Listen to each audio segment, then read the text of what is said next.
kita buktikan kepada pemerintah di hari ini kita yang kesekian kalinya datang ke ibu kota dan tetap menyatakan hal yang sama. Pembungkaman ruang demokrasi yang dilakukan oleh rezim Jokowi Ma'ruf Amin. Kita melihat begitu banyak aksi-aksi dari mahasiswa, aksi-aksi dari pelajar, aksi-aksi dari pemuda yang mendapatkan pembungkaman dari rezim Jokowi Ma'ruf Amin.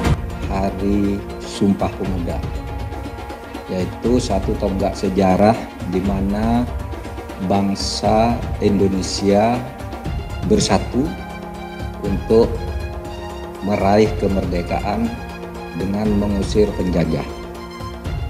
Semangat itu dipanjangkan melalui Sumpah Pemuda dan Pemudi Indonesia untuk berbangsa satu, bertanah air satu, dan berbahasa persatuan yang satu, yaitu Indonesia. Indonesia yang satu. Bukan karena keseragaman, melainkan keberagaman. Bukan karena budaya yang sama, melainkan tekad yang sama. Suku, bahasa, warna kulit, bahkan agama yang berbeda, bukan halangan untuk membangun satu Indonesia. Namun demikian, harus ada pemuda Indonesia yang lain, yang memberitahu kepada yang belum tahu, yang meningkatkan pengetahuan dan keterampilan kepada yang kurang, yang meningkatkan kesejahteraan kepada yang miskin, yang membuat semua anak Indonesia mempunyai kontribusi yang lebih besar pada kemanusiaan dan kemajuan bangsa. Saya berbicara di sini sebagai penyambung lidah rakyat Indonesia. Anak-anak pelajar sekarang harus disiapkan benar-benar untuk mencintai tanah air. Indonesia adalah negara berketuhanan, bukan negara agama. Ada pepatah, ikan busuk mulai dari kepala terhadap anggota-anggota yang melakukan penyimpangan, dan itu berdampak terhadap organisasi. Maka saya minta rekan-rekan tidak ragu-ragu untuk melakukan tindakan tegas, karena ini untuk kepentingan organisasi. Kalau tidak mampu membersihkan ekor, maka kepalanya yang capek. Saya minta Kapolri agar menangkap Abdus Somad ini.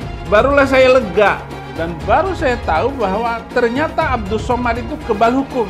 Karena dia itu banyak duitnya, caplin itu, kumis tipis itu. Bagaimana kalau kita sungkem orang tua sampai bersujud di depan orang tua? Adapun sujud kepada kaki emak, itu tradisi agama Hindu. Tak pernah saya sujud ke kaki emak.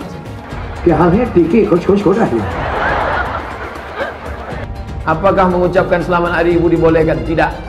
Ulama mengharamkan mengikut tradisi orang kafir. Jangan ikut-ikut orang kafir.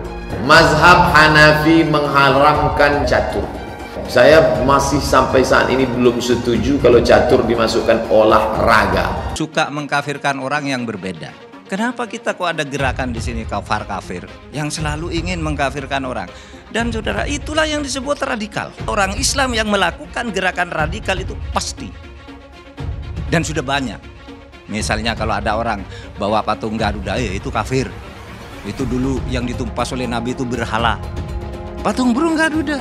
Orang tidak pakai cadar dibilang kafir. Orang kalau tidak begini dibilang kafir. Kalau tidak ikut sistem ini dibilang kafir. Kita semua harus melawan, bukan hanya pemerintah. Rakyat juga minta kita melawan, kita menindak. Indonesia ini bukan negara Islam. Jangan sebut minggu. Minggu diambil dari kata domingo. Domingo artinya hari menyembah Tuhan. Tuhan Allah, Yesus Kristus. Selamat murtad. Siapa yang ikut tradisi orang kafir, nanti mati dibangkitkan sama orang Kristen. Tengok sebelah kanan Paus Paulus, tengok sebelah kiri Markus, tengok depan Santa Maria. Yang aneh, orang yang memegang dia ketika disiksa dan dikeroyok itu malah sekarang dilepaskan. Aneh, ini polisi tidak menangkap Abdus Somad yang menjadi sumber atau biang dari segala kerusuhan ini sehingga MKC ditangkap. Kafir, tak bersunat, tak mandi wajib, berzina kerjanya. Jangan suka kepada orang kafir. Apa hukumnya berwisata ke tempat ibadah orang kafir? Contohnya Candi Borobudur. Hukumnya haram, karena itu termasuk persetujuan kepada peribadahan mereka. Kita nggak boleh datang ke situ kecuali untuk satu tujuan, mau membubarkan orang yang lagi beribadah kepada selain Allah. Haram hukumnya masuk ke rumah ibadah orang lain. Haram. TV itu dikatakan para ulama haram. Maka usulan anak kepada antum-antum yang punya TV, buang tuh TV. Bahaya.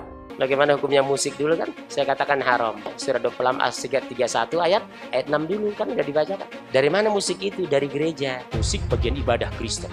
Makanya sekarang mereka nyanyi, Pak. Haleluya, puji Tuhan. Sorga. Kapan musik masuk Islam? Pernah nggak musik mualaf? Itu permainan setan. Kalau ada orang yang merusak alat musik, kata Imam Syafi'i, juga tidak perlu disuruh bayar ganti rugi. Kenapa? Sama seperti dia menghancurkan khamar. Itu perkara yang haram. Orang kafir itu di neraka.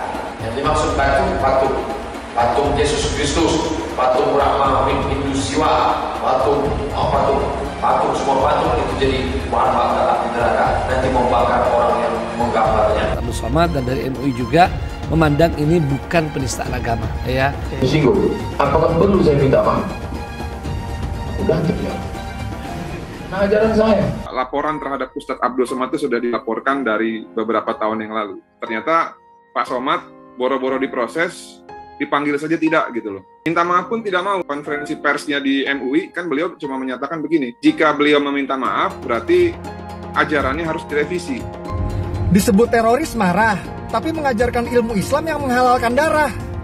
Jadi salahnya di mana nyebut teroris? Emang kelakuan kayak teroris? Emang dasar teroris? Jangan katakan bom bunuh diri. Ini banyak wartawan-wartawan yang tidak Islami memakai istilah-istilah kafir tanpa dia sadari.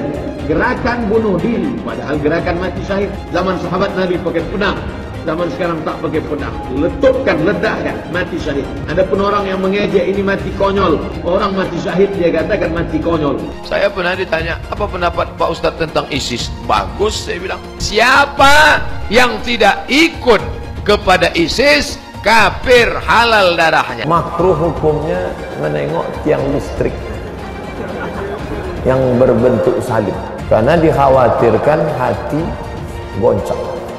Itulah yang ditempelkan salib di belakang ambulan.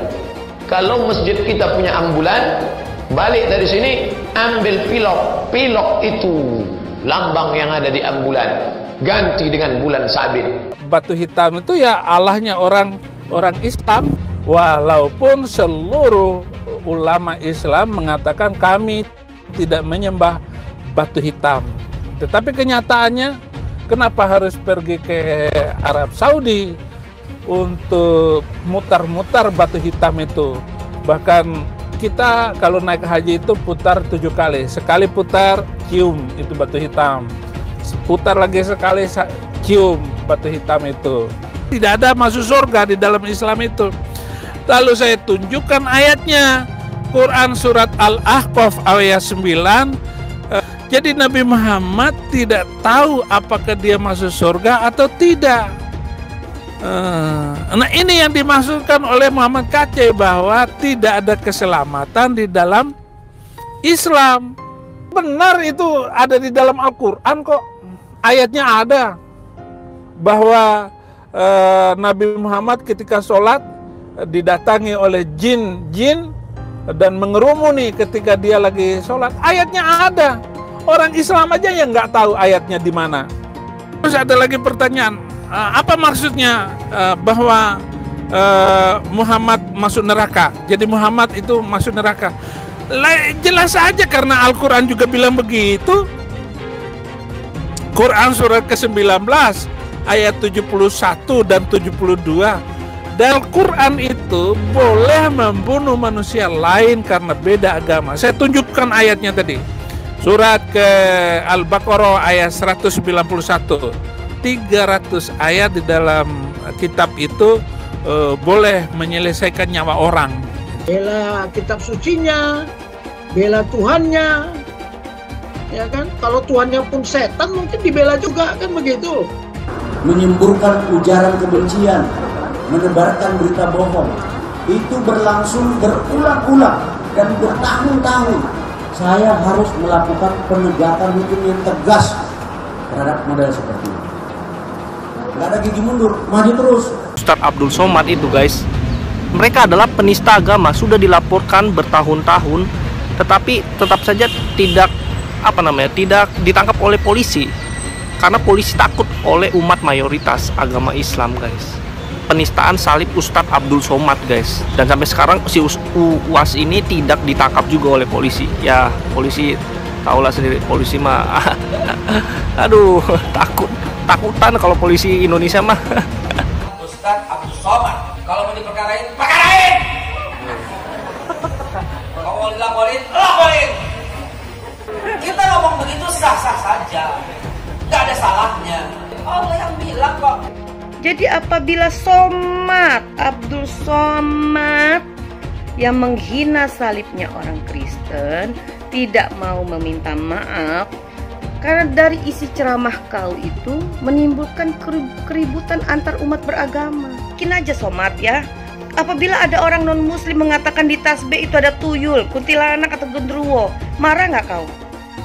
Ingat loh, nanti di neraka itu justru banyak yang muslim yang masuk neraka. Agama musuh besar Pancasila. Indonesia itu harus memisahkan antara agama dan negara. Agama dan negara kalau dicampur aduk, maka dua-duanya akan mundur. Kalau negara ingin maju harus dipisahkan dari agama. Mana lebih bagus Pancasila sama Al-Quran? Gitu kan? Sekarang saya mau tanya nih semua. Yang berjuang di abad 20 itu Nabi yang mulia Muhammad apa Insinyur Soekarno untuk kemerdekaan? Saya mau minta jawaban. Di abad 20 yang berjuang untuk kemerdekaan itu Nabi yang mulia Muhammad atau Insinyur Soekarno? Ayo jawab, nggak ada yang berani. Beb, Abe, iki lagi rame nih, Beb. Apaan? Ada yang ngomong katanya di dalam salib itu ada jin kafir, Beb. Apa benar di Al-Quran ada seperti itu? Tidak ada. Terus dia ngolok-ngolok lagi simbol Tuhan agama lain sampai dibikin kepalanya ke kanan apa ke kiri. Apa boleh di Al-Quran seperti itu? Tidak boleh. Dia ngomong lagi, Beb, katanya jin kafir itu manggil lo, haleluya. Apa boleh di Al-Quran seperti itu, Beb? Tidak boleh, Allah tidak boleh. Terus kenapa dia masih bikin kayak gitu, Beb? Saya bukan mengatakan Bible Kristen fiksi. Bible Kristen itu palsu. Biar jenderal 100 bintang. Kalau kafir kau ke neraka. Tidak ada urusan. Kebunuhan Roh Kudus. Roh Kudus. Lapor lagi Roh Kudus. Lapor Yahya Waloni bilang Roh Kudus. Lapor. Dongeng tambah tahyul sama dengan omong kosong. Makanya di situ judulnya Matius, Markus, Lukas, Stefanus, Tetanus, Spiritus, Capticus. Karena di salib itu ada jin kafir. Karena di salib itu ada jin kafir. Karena di salib itu ada jin kafir. Haleluya. Kepalanya ke kiri apa ke kanan? Kepalanya ke kiri apa ke kanan? Tetap percaya salib itu lambang mulia, bukan jin. Kok ketawa? Aku nggak nyindir siapa-siapa loh. Tidak benar. Saya ulangi, tidak benar bahwa Nabi Muhammad sudah dapat jaminan surga. Tidak ada ayatnya Muhammad masuk surga. Muhammad sendiri dikerumuni jin. Ada ayatnya Muhammad dikerumuni jin. Muhammad itu dekat dengan jin. Pokoknya saya bongkar budal badil. Kitab karangan manusia, kitab dongeng Arab kita bongkar. Ayo nyadar bangsa Indonesia. Nyadar ya. Tidak ada apa-apanya Muhammad bin Abdullah itu. Katanya Muhammad itu utusan Allah. Tapi kenapa tidak satupun wahyu yang turun kepada Muhammad? Jelas ya ayatnya. Muhammad ini dekat dengan jin. Pancasila Soekarno, ketuhanan ada di pantat. Anak Tuhan dari mana?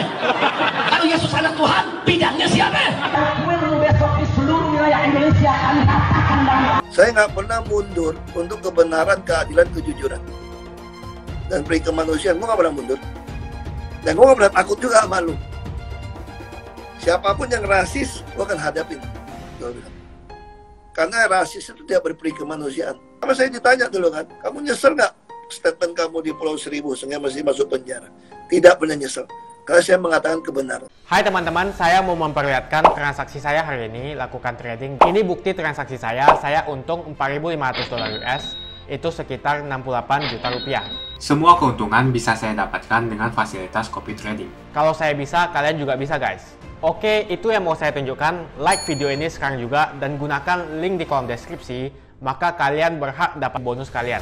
Promo ini ada masa waktunya, jadi jangan ketinggalan. Bukan cuma itu saja, transaksi tidak dikenakan fee, baik itu investasi saham, trading forex, komoditas, bitcoin, dan lainnya. Kalian bisa melakukan transaksi berapa kali pun atau unlimited trading. Dan tidak ada fee sama sekali. Jika transaksi di tempat lain sudah berapa fee-nya. Setelah menonton video ini, ayo mendaftar sekuritas hari ini, gratis dan tidak ada minimal deposit. Pastikan kalian menggunakan link di kolom deskripsi untuk mendapatkan welcome bonus. Bukan cuma itu, kalian akan dapat kelas trading online gratis senilai 3 juta rupiah atau $200 jika kalian deposit di bulan ini. Selamat menonton guys, enjoy! Hai semua, dengan saya Jonas Leong. Terima kasih banyak buat kalian, penonton setia yang selalu menonton di channel ini. Saya secara personal sangat menghargai waktu kalian. Dan saya sudah menganggap kalian sebagai family karena kalian selalu support di channel ini. Bagi kalian yang selalu menuliskan opini kalian di kolom komen, saya baca komen kalian satu persatu. Saya baca komen kalian untuk mengetahui opini kalian, tanggapan kalian, dan masukan kalian sangat berguna untuk video selanjutnya. Terima kasih banyak buat kalian yang selalu menekan tombol like di awal video. Video seperti ini membutuhkan waktu dan juga research. Dan ini semua gratis untuk kalian. Jadi pastikan kalian menekan tombol like-nya supaya saya mengetahui kalian menyukai konten yang saya bagikan.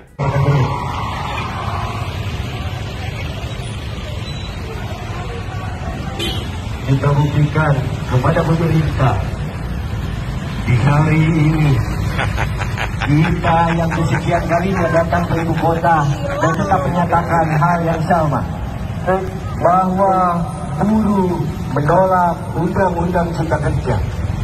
Kita dari aliansi rakyat Rubuga.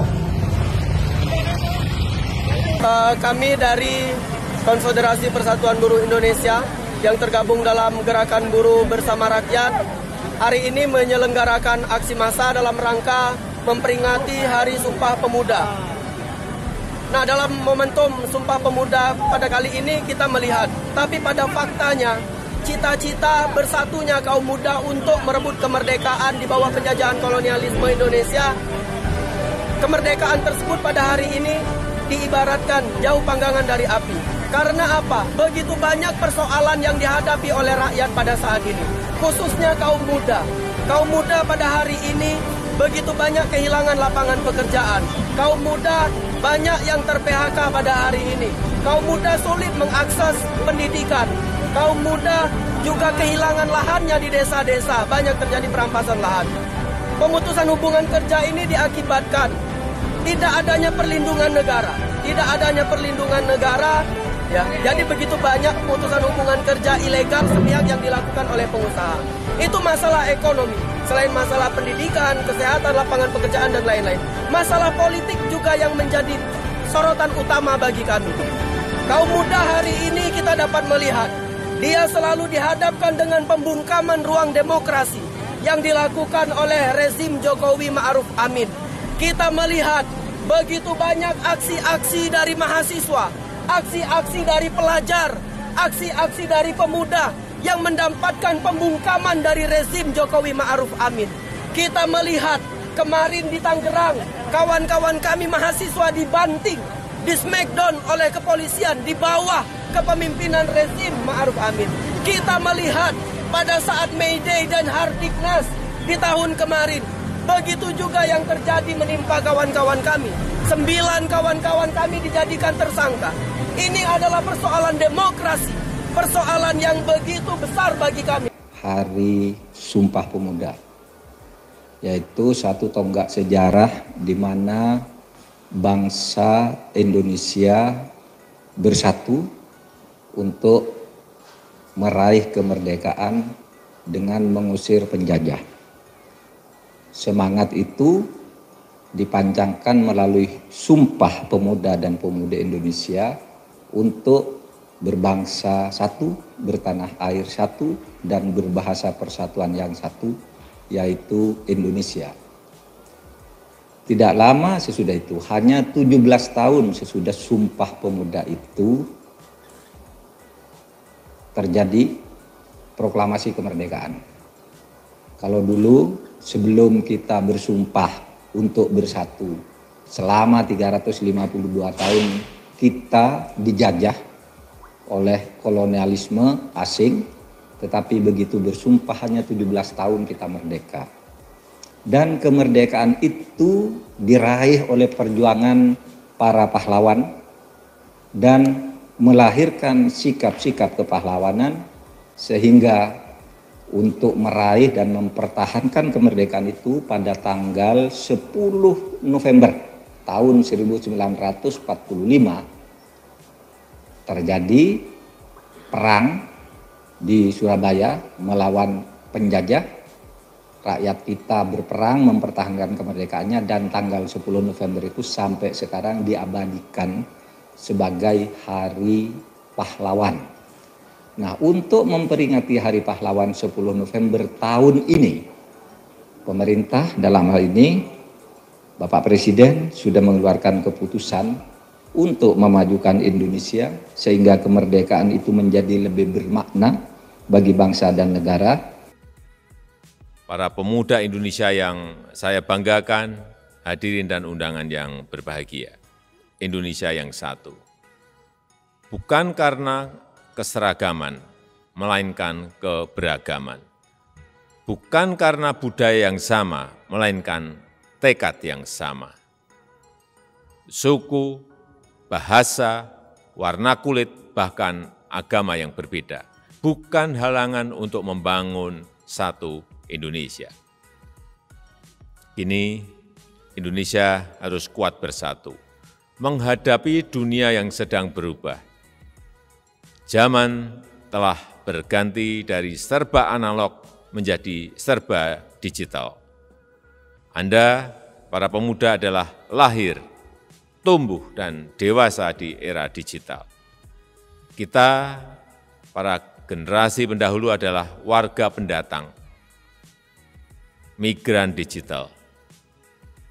Kini di era digital, pemuda kembali mempunyai peran sentral. Pemuda adalah kekuatan terbesar, bonus demografi bagi bangsa Indonesia. Pemuda adalah para pemberani untuk mengambil risiko dan merebut peluang-peluang. Pemuda menjadi yang terdepan dalam menemukan cara-cara baru yang inovatif. Pemuda adalah pemimpin perubahan, pemimpin di era digital. Usia bukan batasan, bukan pula jaminan. Kita semua harus tetap muda. Yang muda harus terus bekali diri dengan yang terkini, yang terbaru. Saya memahami bahwa tidak semua pemuda Indonesia mempunyai kesempatan untuk menikmati pendidikan tinggi. Memahami dunia yang penuh disrupsi. Memahami dunia yang menuju kemana, memahami perkembangan iptek terbaru.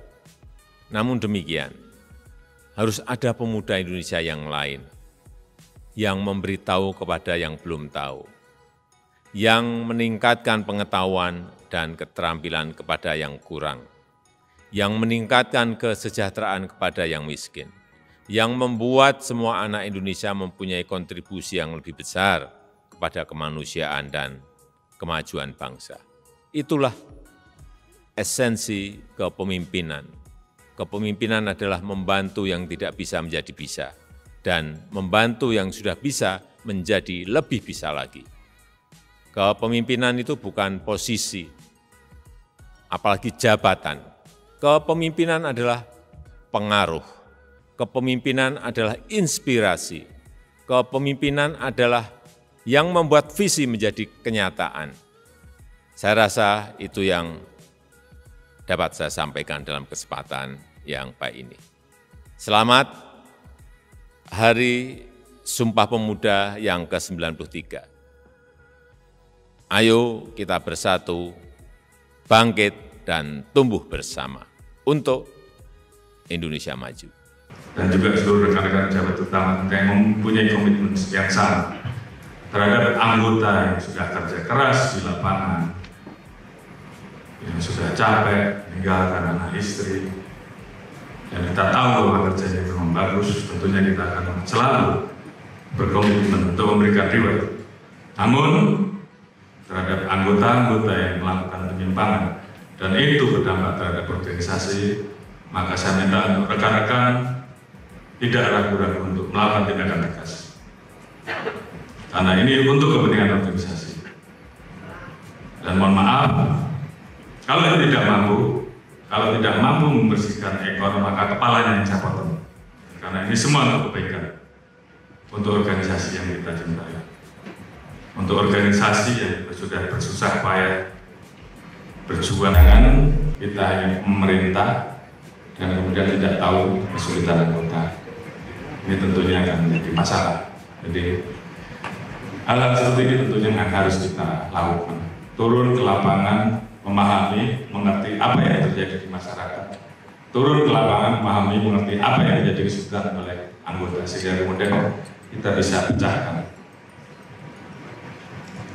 Ini tidak gampang. Mudah diucapkan, tapi tidak mudah untuk dilaksanakan. Tapi ini saya yakin, rekan-rekan semua mampu untuk melaksanakan itu. Karena rekan-rekan adalah pemimpin-pemimpin yang membawa perubahan untuk masa depan institusi yang lebih baik. Menjadi teladan dan contoh bagi anggota ini menjadi sangat penting. Ada pepatah, ikan busuk mulai dari kepala. Artinya, kalau kita ingin merubah, maka jadilah teladan. Pimpinan harus jadi teladan. Baru di bawahnya juga akan menjadi lebih baik. Karena tidak mungkin kita memulai dengan yang baik kalau tidak dimulai dari diri kita. Penjelasan khusus yang berkaitan dengan MKC dan prospek hukumnya ini. Mestinya MKC sudah harus dilepaskan tanggal 25 Oktober kemarin. Tetapi ternyata penyidik memperpanjang penahanan atas Haji Muhammad Kosman alias Haji MKC. Padahal dia bukan teroris, dia bukan koruptor yang memerlukan bukti-bukti. Bahkan para pengacara sudah menyelidiki semuanya bahwa dia tidak ada alasan untuk diperpanjang hukumannya. Maka dia harus dilepaskan demi hukum. Saya kira sudah 3 kali demo yang berkaitan dengan melepaskan Muhammad KC dan tangkap Abdus Somad. Dan baru saya tahu bahwa ternyata Abdus Somad itu kebal hukum. Dan semua penista agama Kristen, yang maksudnya dari Islam, yang menista agama lain, yang disebut itu ceramah atau dakwah, tidak ada satupun dari mereka yang walaupun jelas-jelas menghina minoritas, tidak ada satupun dari agama Islam yang ditangkap. Ya mungkin kalau Yahya Waloni, ya belum tentu, karena Yahya Waloni pun itu hampir dilepaskan karena tidak ada orang Kristen yang mau menjadi saksi terhadap kasus Yahya Waloni. Jadi surat perintahnya itu tanggal 21, ya.